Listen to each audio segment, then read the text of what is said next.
धेरै व्यक्तिहरू हामीहरू सफल हुनको लागि कार्य गर्छौँ, सफल हुनको लागि प्रयास गरिरहेका छौँ। विद्यार्थी पढिराख्नु भएको छ, टिचर पढाइराख्नु भएको छ, या राजनेताहरूले पनि आफ्नो कानुनहरू बनाउनु भएको छ, कर्मचारीहरूले त्यसमा काम गर्नुभएको छ। हामी सबैजना उन्नति गर्न चाहन्छौँ र उन्नति भइ पनि रहेको छ। मैले हेर्दाखेरि यो हातलाई हातको रूपमा देखे पनि यसभित्र अनन्त शक्ति हुन्छ र यसमा भाइब्रेसन हुन्छ। यो पनि हेर्दाखेरि तुरुन्त परिवर्तन नभएको भए पनि, उदाहरणको लागि मेरो कपाल पनि केही फुलेको छ, केही त झरि पनि सकेको छ। एक दिन यो कपाल सानोमा त कहिलो थियो, त्यसपछि जुङ्गा पनि आएको थिएन मेरो एक समयमा। पहिले जुङ्गा आयो, त्यसपछि एकचोटि मैले जुङ्गा काटेँ, अहिले त एक दुईवटा जुङ्गा पाकि पनि सकेको छ। कुन दिन त्यो जुङ्गा पाक्यो म भन्न सक्दिनँ, कुन दिन मेरो कपाल पाक्यो म भन्न सक्दिनँ। त्यसैले हामीहरू सफलताको प्रयास गर्दा गर्दै कहिले असफल भइन्छ र हामीलाई आजसम्म कसैले पनि असफल भएको बेलामा, कमजोर भएको बेलामा के गर्नुपर्छ भन्ने, त्यस्तो बेलामा हाम्रो भाइब्रेसन भावलाई कस्तो तरिकाले अगाडि बढाउनुपर्छ भन्ने शिक्षा कसैले दिएका छैनन्। सफलताको प्रयास त हामी गरिरहेका छौँ, तर हामीले धेरै असफलताहरू पनि जीवनमा भोगिरहने गर्दछौँ। त्यसैले असफलता भनेको फाइनल होइन।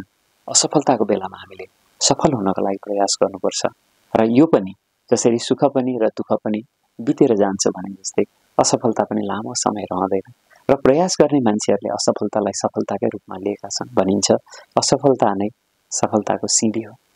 प्रयास गर्ने हो भने यदि 10औं भर्याङको खुड्किलोमा माथिपट्टि 10औं भर्याङको खुड्किलोमा सफलता लेखेको छ भने 9औं खुड्किलोसम्म त असफलता नै हुन्छ, त्यसपछि मात्रै सफलता लाग्ने हो।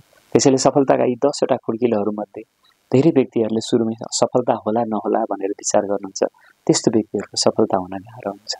म प्रयास गर्छु, खोज्छु भन्ने व्यक्तिहरू कमसेकम अलिकति सफल हुनुहुन्छ। जसले हिम्मत गर्नुहुन्छ, गीतामा पनि भनेको छ निश्चय बुद्धि विजयन्ती। म प्रयास गर्छु, यो असफलताबाट पनि म धेरै कुराहरू सिक्छु। त्यसैले थोमस अल्वा एडिसन जसले यो फिलामेन्ट भएको बत्तीको आविष्कार गर्नुभएको थियो या सुरुमा बाल्नु भएको थियो, उहाँको धेरै पटक रिसर्च गरिसकेपछि उहाँले जहाँ रिसर्च गर्नुहुन्थ्यो, ल्याबोरेटरी थियो, ल्याब थियो, त्यहाँ आगो लाग्यो। एकजना पत्रकार आएर भन्नुभयो तपाईँको धेरै लामो समयको मेहनत खेर गयो।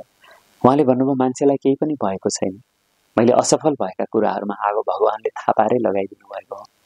अब म सफलताको लागि नयाँ कुराहरू गर्छु र म सफल हुन्छु भनेर उहाँले भन्नु। त्यसैले जिन्दगीमा खासमा असफलता हुँदैन, हामीले मात्रै असफलताको रूपमा लिएका हुन्छौँ। एसई पास गर्नको लागि हामीले 9सम्म पढ्दाखेरि हाम्रो त्यो सफलता भएको हुँदैन। एसई 10 पास गरेपछि मात्रै हाम्रो सफलता प्राप्त हुन्छ। कति मेहनत, कति समय र कति हामीले आफ्नो पुरुषार्थ गर्नुपर्छ। त्यसैले कोही पनि व्यक्ति ओभर द नाइट एकै दिनमा र एउटै समयमा धेरै माथि हाइटमा जान सक्दैन। त्यसैले एउटा फल पाक्नको लागि कति समय लाग्छ, तर त्यो फल बन्नकै लागि पनि फेरि सानो पहिला फुलबाट सानो चिचिला लाग्नु पर्यो र त्यसलाई घामको तापले र त्यसपछि उसको हावाको रापले पनि उसलाई बनाएको हुन्छ। त्यसैले एउटा अब आँपको फलको सिजन आउन लागेको छ। अहिले आँप सानो चिचिलाको रूपमा छ र यो भिडियो हेर्दासम्म सायद हजुरको हातमा आँप पनि आइसक्छ र अहिले पनि आँप त आइ नै रहेको छ बाहिरबाट। हेर्नुहोस् त, त्यो एउटा आँपले कति धेरै कुराहरू भोगेको हुन्छ। हामीले त आँप मात्रै देख्छौँ, तर त्यो आँपको पछाडि कति कुराहरू भएको हुन्छ। खैर, एउटा प्रसङ्ग र एउटा स्टोरी पनि छ।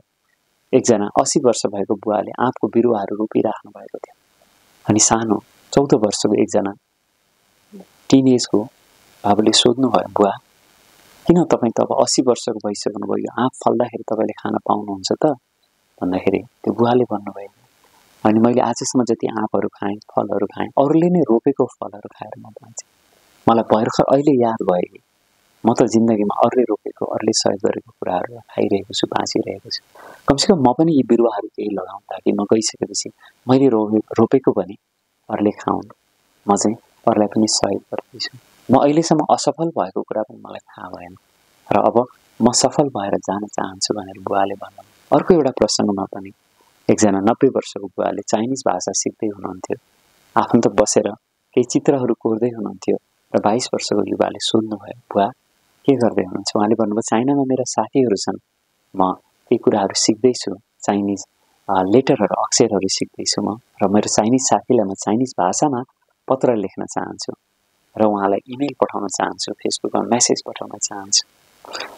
अनि युवाले सोध्नुभयो, हजुर 92 को हुनुभएछ अनि हजुरको मृत्यु हुँदैन, मर्ने बारेमा चाहिँ विचार गर्नुभएको छैन?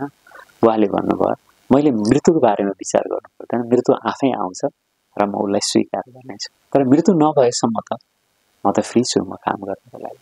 त्यसैले हामीले असफलताले हामीलाई सफलता भनिन्छ, असफलताले नै सफलताको चाबी हो। लास्ट उदाहरण, अन्तिम उदाहरण, कैयौँ सफल भएका व्यक्तिहरू र संसारका धनाढ्य व्यक्तिहरू, क्रिएटिभ व्यक्तिहरूले आफ्नो बालबालिकाहरूलाई बेसिक कर्म गर्नको लागि पुस गर्दछ। जसरी एउटा जिराफले जन्मिने बित्तिकै आफ्नो बच्चालाई अलिकति जङ्गलमा धेरै माया गर्दैन, उसले धक्का धक्काइदिन्छ ताकि जिराफको बच्चा आफै उठेर हिँड्न सकोस् भनेर। जसरी माथि चिलले गुँड लगाएको हुन्छ रुखमा या पहरामा, चिलको राम्रोसँग पखेटा नआइकन चिलको बच्चालाई चिलले धकालिदिएको हुन्छ, राम्रोसँग उड्न नसकिकन उसले चाहिँ तयारी गरेको हुन्छ। त्यस्तै हामी सम्पन्न व्यक्तिहरूले जसरी आफ्ना बालबालिकाहरूलाई ट्रेनिङ गराएका हुन्छन् कम्फर्ट जोनबाट बाहिर जानको लागि। कम्फर्ट जोन भनेको आरामको दुनियाँबाट अलिकति बाहिर जानको लागि उनीहरूले अभ्यास गराएका हुन्छन् र आफू पनि अगाडि बढेका हुन्छन्। तर हामी मध्यम वर्गका व्यक्तिहरूले चाहिँ आफ्ना बालबालिकाहरूलाई एकदमै कम्फर्ट जोनमा, एकदम आरामको दुनियाँमा जे माग्नुभयो सबै कुरा दिने हो भने पछि बच्चाहरू चाहिँ सर्टिफिकेट चाहिँ प्राप्त गरेका तर जीवनमा काम नलाग्ने बच्चाहरू हुन्छन्। उहाँहरूलाई हामीले पूर्ण सफल बनाउनको लागि जिन्दगीमा गर्नै पर्ने कुराहरू, हामी बाँचुन्जेल भोजन गर्नुपर्ने हुन्छ, कपडा धुनुपर्ने हुन्छ, घर सरसफाइ गर्नुपर्ने हुन्छ, हरेक दिन व्यक्तिहरूसँग बोल्नुपर्ने हुन्छ, समस्या आइपर्दा समस्याको समाधान गर्ने हामीलाई चेतना हुनुपर्ने हुन्छ। त्यस्ता स्किलहरूको आवश्यकता हुन्छ जसलाई प्रब्लम सल्भिङ स्किल भनिन्छ। आफ्नो कर्मप्रति र दुनियाँप्रति प्रेमको भाव जगाउनु पर्ने हुन्छ।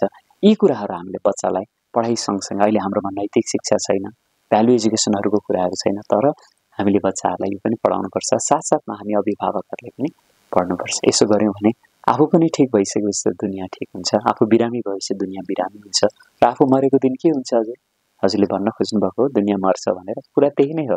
त्यसैले हामी आनन्दले बाँचौँ, दुनियाँ पनि आनन्दको हुन्छ। म स्वयंको परिवर्तनद्वारा हामीले विश्वमा परिवर्तन ल्याउन सक्छौँ। संसार त परिवर्तन भइ नै रहेको छ, अब समय भएको छ मेरो स्वयंको परिवर्तनको। हुने होइन त हजुर परिवर्तन?